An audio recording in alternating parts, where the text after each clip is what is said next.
Does it ever wake you in the night, thinking that one day they will pass that foolish law? I don't know how to play chess.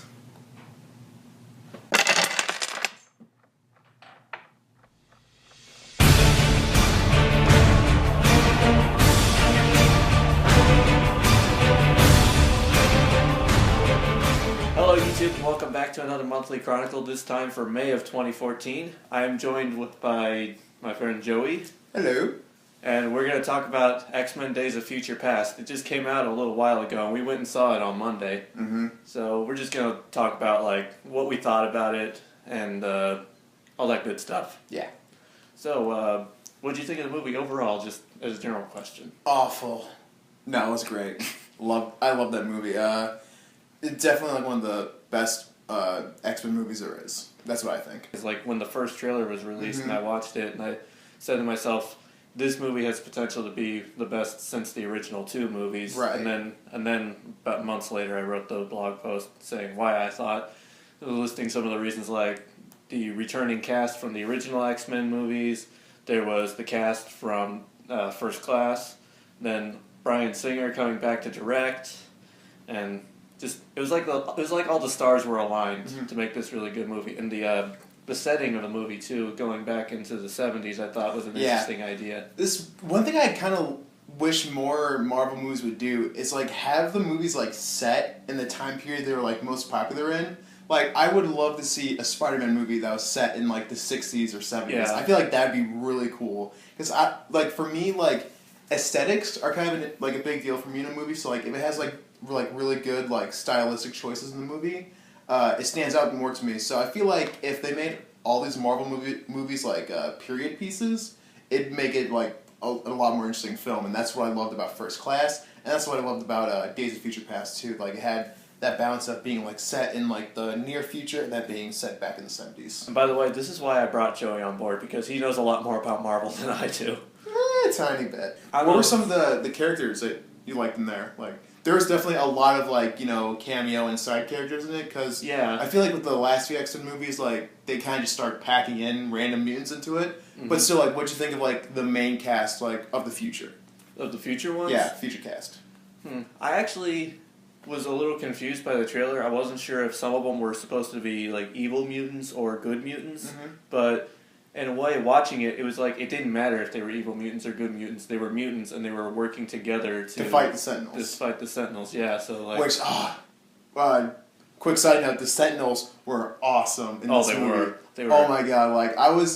I remember when the first pictures came out of that Bryan Singer tweeted of the actual model of the Sentinel that's the right size. They built at least one of those. Yeah, I was iffy on that. It's a little too skinny. It's really purple. It looks kind of weird, but it worked. In the movie, and especially the future Sentinels. Were scary. Yeah, they were terrifying. Yeah, definitely. Anyways, back to the future team. It's they kind of had to be on the same side to fight the Sentinels because they're obviously a powerful force. Of the future X-Men, Bishop and Blink were really cool. Yeah, I would Bishop agree was with the that. guy with the gun who had people surge energy into him. Yeah, and then Blink was the one with the pink hair. Yeah, the teleporter. Yeah. Yeah, that was cool. Just she would throw out some little spike thing and it would open up a huge portal. Yeah. I gotta say the effects in this movie were really good as well. It's definitely a lot of times I'll watch a movie and I will just sit there and think that's digital. I didn't like it. Yeah, it's so fake. I was so engrossed in this movie that I didn't really notice the effects so much. Sometimes there were a few moments where you can kind of tell. Yeah. But for the most part, it looked really real. I guess I wasn't expecting so much. Maybe if I've never read the original Days of Future Past comics, maybe it was in this story the way it was, but I wasn't expecting Mystique to be as important of a role. Yeah, I don't think she really was. It's the movies are making their own universe and story, and depending on who's important and whatnot, because that's the only characters they get in the movie. But I can see why they made it make sense as to why she's important. Oh, basically. definitely, they made it make sense, and it made a lot of sense. Also, I guess on that same line with Mystique being more prominent than I thought she would be, I suppose in a way I should have guessed that because it's freaking Jennifer Lawrence. and she's super popular now. Yeah, right now. Mm-hmm. She did a really good job, I thought.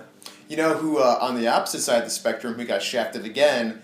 Scott Summers. Yeah. Oh, and by the way, I should mention there'll probably be some spoilers in here. Oh yeah, well, deal with it. Yeah, go see the movie. Go see the movie if you don't want to watch this. Whatever. What did you think of Peter Dinklage's portrayal of Boulevard Trask? I really like Peter Dinklage, actually. Mm-hmm. I've seen him in a couple movies, and I know he's really popular from Game of Thrones. Oh, I have not seen Game of Thrones, which by the way. he's amazing in. He's amazing. That's what I've heard. Mm-hmm. So when I found out that he was going to play Boulevard Trask, I was like, meh? But then actually, and especially when I saw like the first like few like photo stills of him, where he's like in his little suit, he's got the thick mustache. I'm just thinking like, it looks, if he doesn't like, in any other like actor's hands, like that would look silly on him. But because he's Peter Dinklage and he doesn't let height like affect his acting in any single way, which is amazing. Yeah. He just completely sold it. Like, not that it would matter, like if he wasn't like a little person or not, but like, still, like he knocked that off. He knocked that out of the park. It didn't matter that it looked kind of silly. It looked good on him. The future part of this X-Men movie takes place in 2023, and so then that would mean that they would math. I don't like math. Math and time travel. Very confusing things. Like with any like X-Men story, there's always something involving time travel. Like that's one of the big like stereotypes about the X-Men franchise is that they deal with time travel, and like this character has a son that's like 30 years older than them, and then they have a kid from another timeline, and blah and blah and blah. Like it makes no sense at all. Like I remember the day we saw it afterwards, I went to go hang out with some friends, and I was trying to explain to him like the plot of the movie, and I said like, okay, so it's the future, but like still the same future from like the earlier X-Men movies, and Kitty Pryde has these powers where he can send someone back in time, so she sends back Wolverine because he can handle it, and he goes back in time to 1973 to meet the old Professor X. But wait, the Professor X in this movie's alive, but he died in the third one. But then it was so hard to explain. Like I don't get it. Yeah. They didn't really address that. I kind of liked how they did it. Like, the movie just kind of said, like, yeah, this is how things are. Just deal with it for right now. Just, like, kind of play along because, like, it's going to take way too long. Like, the exposition they had to have at the very beginning of the movie to explain, like, why everything's the way it is now, like, was long enough as it is. Like, they didn't have time to fit in, like, why does Ellen Page suddenly have, like, time travel powers? Why is Professor X alive? How does Magneto have his powers back? Yeah. Like, there's just too much where it's just like, whatever, time travel, things change. Oh, well. Yeah. And there was a whole nother sequence at the beginning of the movie that got cut out, because that was Rogue's scene that got cut. She still got top billing, even though she was on the screen for, like, maybe 5 seconds. Yeah, towards the end. But there was, like, a sequence where I think it was supposed to be Magneto and Bobby were rescuing Rogue from some sort of mutant prison. Mm-hmm. And that was supposed to be the opening sequence, and then it would cut to what is, in the final film, the opening sequence. How long was the movie? Like, just a little over 2 hours? I think it was, I think I looked it up, it was like 2 hours and 13 minutes or something like that. Don't quote me on that, I don't actually know. Because people are going to be really mad, like, it was 2 hours and 14 minutes, you jerk! If they added that scene, it probably would add, like, another, like, 20 or so minutes to the movie, which I don't think people would stay for, like, a 2.5 hour action movie. That just doesn't really work out as much, like, in today's audiences. Cue Return of the King. A 3-hour action movie. That's different. That's Lord of the Rings, though. They can take as much time with that as they want. Overall, like, as a superhero movie, like, disregarding, like, its franchises and whatnot, like, as its own, like, comic book superhero movie, what'd you think? Someone had said it's like it could rival Avengers. Mm-hmm. I'm not gonna say it could rival Avengers, but it's definitely like right up there with Avengers. I feel like that too. Like it's right there. Like each one has like its own like pros and cons to it. So yeah. I'd say like they're both pretty equal. Yeah. The next movie, Apocalypse. Yeah, especially Apocalypse. You got a brief glimpse of Apocalypse at the end with the post-credit scene of David and his 4 horsemen of the Apocalypse. I know. I don't actually know. I don't read the comics, but you literally I believe don't what know. he says. Stay for the end credits. You will not regret it. Even though we just completely. We just told you what. We just told you what happened, but but yeah, you should just stay and watch watch it anyways. What else should we talk about?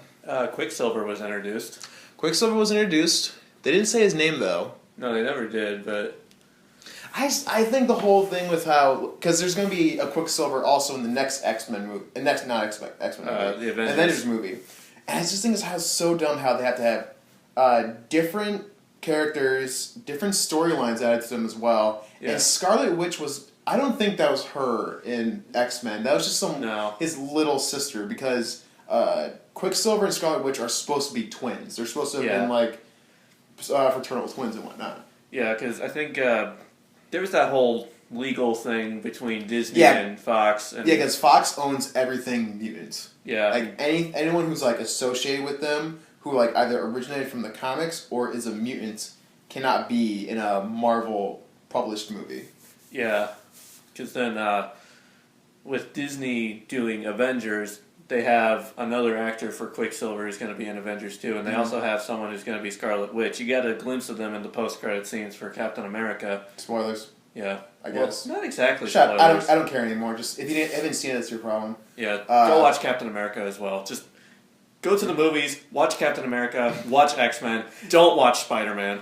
Yeah, don't watch Spider-Man. And I liked Evan Peters is the name of the actor who played Quicksilver in this movie. Yeah. I really liked his his character and whatnot. I didn't really feel it was exactly like how I always imagined Quicksilver, but still, I thought he was a really cool character and whatnot. And like the scenes where he was in, where he stole the show basically. Oh like, yeah, that rescue sequence. Yeah, the rescue sequence where he just like knocked everyone around right there. That was cool. I was reading something about that earlier too. It said that they did as much of that scene as they could practically. It's like filmed him at like a really high frame rate, so that when they played it back, everything else around him would look super slow. Oh, that's cool. So it wasn't like all CGI? No, it wasn't. A lot of it had to be enhanced with CGI, Oh, yeah, of course. but they did as much of it as they could for real. That's cool. That's awesome. I remember there was very little I didn't like about this movie, but there was one part that really kind of bothered me a little bit, was that the whole serum thing for Professor X and for Beast is like, it was a good plot point for Professor X, something that drains his powers but gives him the ability to walk and use his legs again, but I didn't think that same serum idea worked for Beast, because because there's a point where the Sentinel's about to like basically destroy him, and he just injects like 4 syringes into his leg.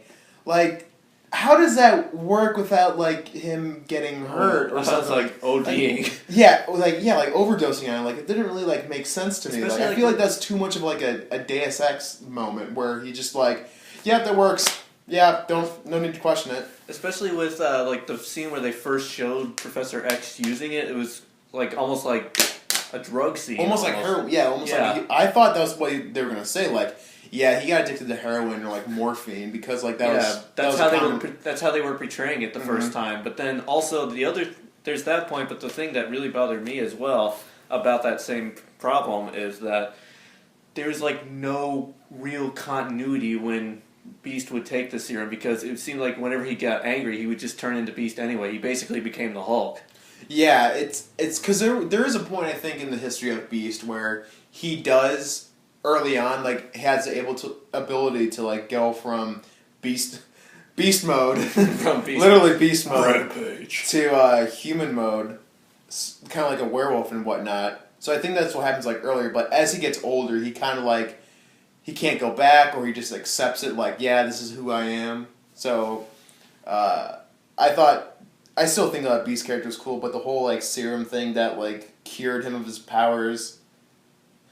Another thing, if that were so, if he had the cure right there, then why doesn't that come up like in the first X-Men movies, in X-Men 3, when it was all about a cure serum? Like, some things like the continuity of like this movie compared to the other ones just doesn't add up. Almost to the point where I kind of gotta think, like, I guess in the future after this movie, like, everything is changed because there are ripple effects that just, like, went and, like, changed this thing to that thing and that thing to this thing. So I feel like what the current, like what the next X-Men movies are going to be going onward, how many more ever they are just going to be like that The ripple timeline. effect. Yeah, that timeline after The Days Star of Future Trek Past. effect. Yeah, the Star Trek effect, where it's just like an alternate universe. Yeah, Because that's actually something I'm interested to see because I remember, I think it was Ian McKellen actually said something about Michael Fassbender asked him, was like, do you think we'll be seeing you in another X-Men movie? Ian McKellen said, I don't know. I think there's only going to be one more. Which, we know for sure there's going to be the Apocalypse movie. That's the next one coming out. Mm-hmm. But then, beyond that, what will there be is what I want to know. I'm also wondering if they're going to continue using the First Class cast. Yeah, because the way I understood the Apocalypse, I kind of think is going to do It takes the place old in the class. It takes place like in the future as well. Kinda. I don't know. I don't know. We'll see what see what Bryan Singer Like I cooks up. said, like time travel is so weird in the X-Men universe. It sometimes makes absolutely no sense and it just boggles your mind. Yeah. What else we got? It can only do 20-minute videos at a time, so I have to do a new video as soon as this one's done processing. But that was perfect timing. What else we got? No, I just see it shut off. Oh, it just shut off right there? Yeah. We're wasting time. So yeah, what's the last question? Does this movie make you want more X-Men movie? Because That's a hard question to answer because like we've had so many movies before and they're only just now getting good. Like this is the sixth movie, including the Wolverine movies. Including there was X-Men, there was X-Men 2, there was Last Stand, there was Origins, there was Wolverine, and now there's Days of Future Past. So and First Class. So First Class. So this was Class. so this was a seventh movie. So it's like I personally don't give a shit. Like they could have comic book movies that go on to the end of time. Like I really don't care. As long as they're good, I'll keep watching them. But on an audience level, I feel like even now I already hear about audiences getting tired. Like, another comic book movie. Like that's the only reason I feel like there probably aren't going to be a lot more X-Men movies. Definitely going to be Apocalypse. And maybe like one more after that, I feel like. Yeah. After that, I feel like audiences are going to be so burnt out on X-Men movies because there's going to be so many other like weird comic book movies coming along, like Guardians of the Galaxy for one.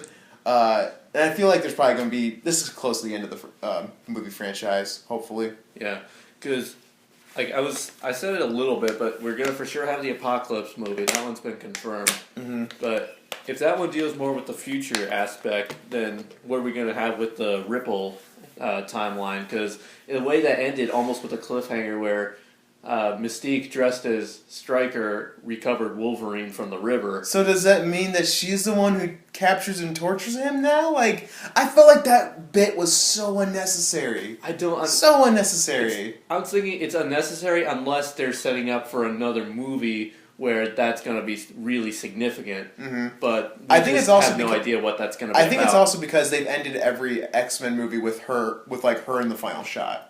Yeah, as transformed someone else. Like with in the first one, she was Robert Kelly. The Senator Robert Kelly. End of the second one, she was. Or maybe we're completely wrong.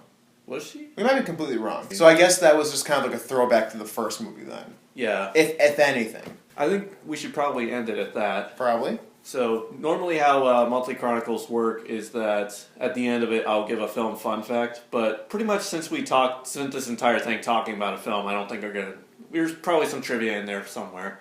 Fun fact, Hugh Jackman, still super ripped. Yeah. That's a fun fact. Alright, so, want to finish that game of chess? I still don't know how to play chess. Neither do I, so... Fair game. Okay. Yeah. Alright, cool.